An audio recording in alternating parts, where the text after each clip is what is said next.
In this corner, we have Cathy. I've only directed one movie, Yan, going up against Grace. I've got sources, Randolph. Let's get ready to rumble.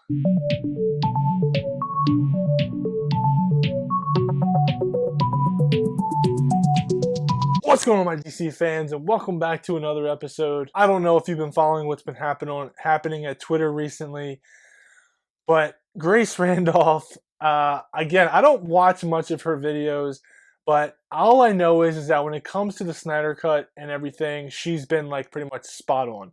So she's been in the game for a while. It looks like she has legit sources, but every now and then she gets stuff wrong. But everyone gets stuff wrong. That's just how it is. When you're a scooper and you give information, sometimes it's right, sometimes it's not.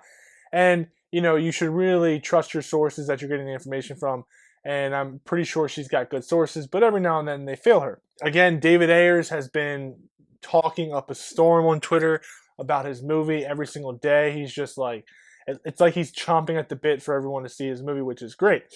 So the other day, Cathy Yan came out and said, "David, I feel your pain," which about how the ending and how his movie got messed with, got meddled with, which is interesting.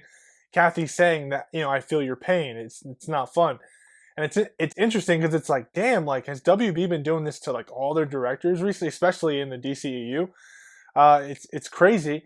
And then soon as Cathy says that, Grace Randolph doesn't go after her, but she makes a comment about how, originally your movie was going to have a certain element in it, pedophilia, if you will, or dick pics, if you will, and that got transformed. And then Cathy goes after Grace, saying, "You don't know what you're talking about. You weren't there. That's not true at all." But at the end of the day, it seems like Grace was fed the right information, because I think that Cathy comes around and says, "Yeah, there was a statue but she doesn't openly admit that Grace was right." But they were just going back and forth, and it was pretty interesting to see. The main reason I bring this up is, again, because it's like studio meddling. It's like WB, like, what is going on over there? And hopefully, like, this is the end. Like, we never have to hear about this again. But it most likely will not be the end. It's almost like the directors go in there, they film their movie, and then they give it to WB to put it together. Or they give it to the executives and say, "Okay, here's what I filmed. Now you put it together. You do whatever you want with it." And then when they see the final cut, it's like, wow, that's not what I intended.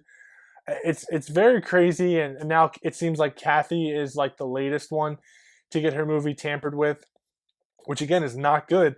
And also, people were saying, I forget the guy's last name, Chad something, the director of John Wick. He came in and they said to do not reshoots for Birds of Prey, but I guess reshoots, but to spice up the action a little bit, because obviously he has control of the John Wick franchise and does a very good job with that. And they were saying that it was just to come, again, make the action sequences better.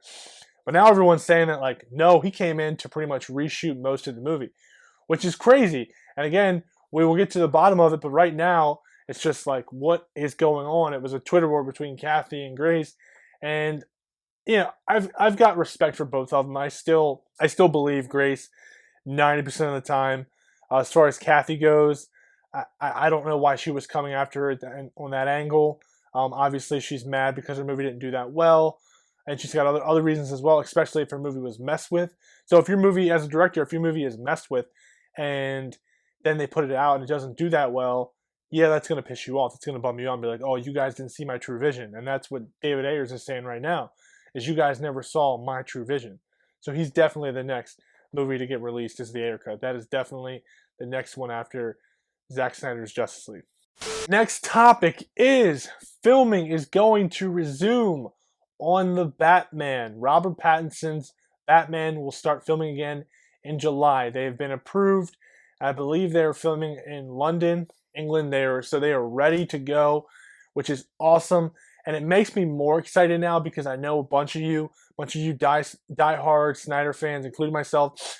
It was like, no, we don't want Pattinson as the new Batman. We want Ben back. We want Ben back. And I've been telling you guys, listen, I believe Ben is still back.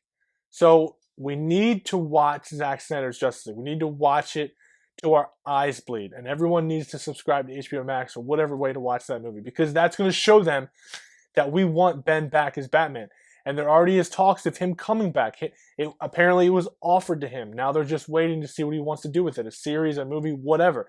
So that is awesome. Next year, 2021, we're going to see two Batmans. We're going to see Robert Pattinson and we're going to see Ben Affleck and Zack Snyder's Justice League. It's going to be awesome. I'm excited to see a different take on the character. I do not care. Batman is my favorite character. I am obsessed with him is an understatement. But to see different interpretations of that character really gets me excited. I want to see what Matt Reeves and what Robert can bring to the table when it comes to this movie. And of course, all the different characters and all, just a different interpretation, a different take, a different setting, everything completely new. I'm excited for it, while giving me back the greatest Batman I've ever seen on screen. It's a win-win. It simply is a win-win, and it's exciting because we're finally getting to that point where they can start filming again. And also, Zack Snyder can possibly, don't know if it's going to be July or August, can start filming his additional photography for his movie, because the sooner that gets done, the better. The quicker we will get his movie, and I can't freaking wait. So anyway, guys, that's the video. Thanks for watching, and please subscribe because it helps me in return. I can help you. And as always, every Monday, Wednesday, Friday, new content's coming to you from Subjective Reviews. And Friday, I am going to give you the details on how to win a PS5. So you do not want to miss that. And with that, I'm out. Haven't really had an answer. But now, yeah, I'm thinking I'm back.